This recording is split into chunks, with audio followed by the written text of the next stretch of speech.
هاد البريوش خفيف ومقطن ريشة يوالم رمضان. مساء الخير عليكم ومرحبا بكم، ان شاء الله تكونوا بخير وبصحتكم متهنيين. درت هاد البريوش جا الله. دوك نبدا الطريقه والمقادير وتبعوا التفاصيل. بسم الله. هكذا في الريسيبيون نحطوا كاس ماء دافي وكاس حليب دافي و5 مغارف سكر. هذه الحلاوه معتدله. نضيف لهم ملعقه ونصف خميره الخبز باسكو الحال راهو بارد.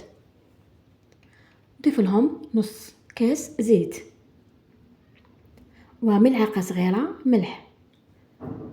المغرفه ماشي هذيك تاع قهوه، هذيك الصغيره متوسطه تاع قهوه حليب.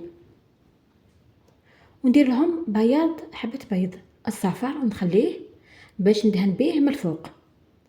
نحرك هاد المواد السائله، نغطي عليهم ونخليهم يتفاعلوا 5 دقائق او 10 دقائق. نحركهم هكذا. دوك نبدا نضيف فرينه هكذا بشوي. من بعد نضيف كيس خميره الحلويات بوزن 10 غرام وملعقه لافاني، ونضيف لهم ملعقه خل وزوج مغارف ما زهر. كانوا لهنا يعني تحذفوا لي، كنت صورتهم وتحذفوا لي. من بعد نبقى نلم الفرينه، العجينه تكون طريه، ويعني ما نتقيدوش يعني بالميزان ولا اي كاس يكون موجود عندك في الدار. العجينه هكذا طريه تتلاصق. دوكا نحطها في الريسيبيون بعد ما دهنته بشويه زيت.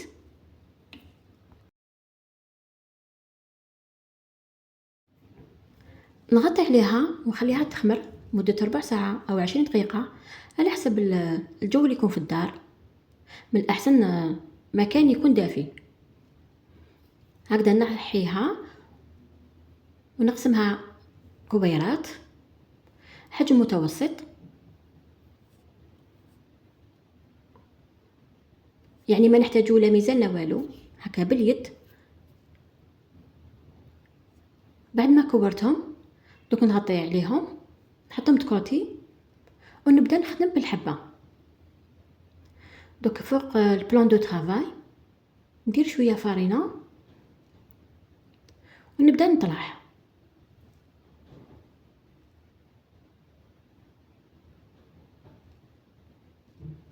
نطرحها تكون رقيقه. نديرها مدوره او نستعين هكذا بغطاء باه يجون الحبات قد بعضهم. وعندي شوكولا غابي نحطها هكذا في الوسط، ندير بالملعقه ولا باليد ونثني هذه الدائره على 2 وبالموس نقطع كما راهو لهنا واضح. واللي كوتي نحطهم في الوسط، نضغط عليهم شويه، وهذيك اللي بقات لي نحطها هكذا لتحت كما راهو لهنا على شكل كرافات.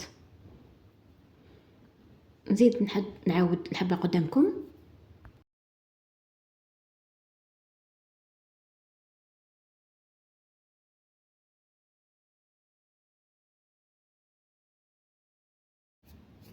كما راهو واضح لهنا شكل حبات كامل، نحطهم في بلاطو دهنته بشويه زيت، نحطهم كامل.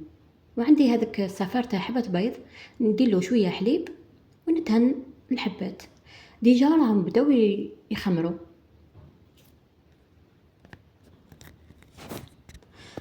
الحليب كي نضيفوه مع الصفار تاع البيض يعطينا احمرار بزاف هايل.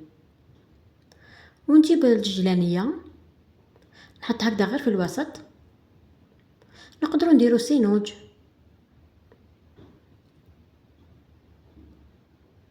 بعد ما شكلتهم من لهنا من جهه نشعل الفرن على 180 درجه مئويه ونحطهم يطيبوا وزادوا خمروا. كي يطيبوا من تحت نزيد نشعل عليهم يتحمروا من الفوق. اي فوالا هذه النتيجه. من الاحسن نبعدهم على بعضهم، انا هادو الحبات كي خمروا راهم لصقوا. بصح في الطعم تاعهم والخفة جا بزاف هايل، يعني يديرنا كمية معتبرة.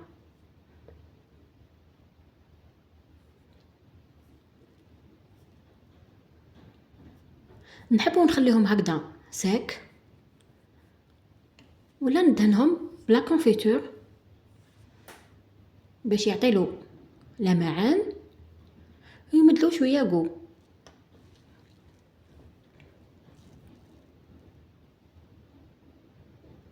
واللي اول مره يشوف القناه يفعل زر الجرس باش يوصلكم كل جديد، وديروا لنا جيم وتعليق جميله باش تحفزوني ونقدم لكم المزيد.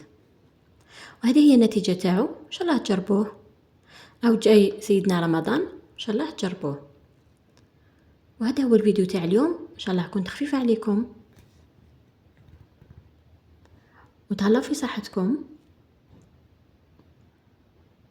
ان شاء الله الى فيديوهات قادمه، وسلام.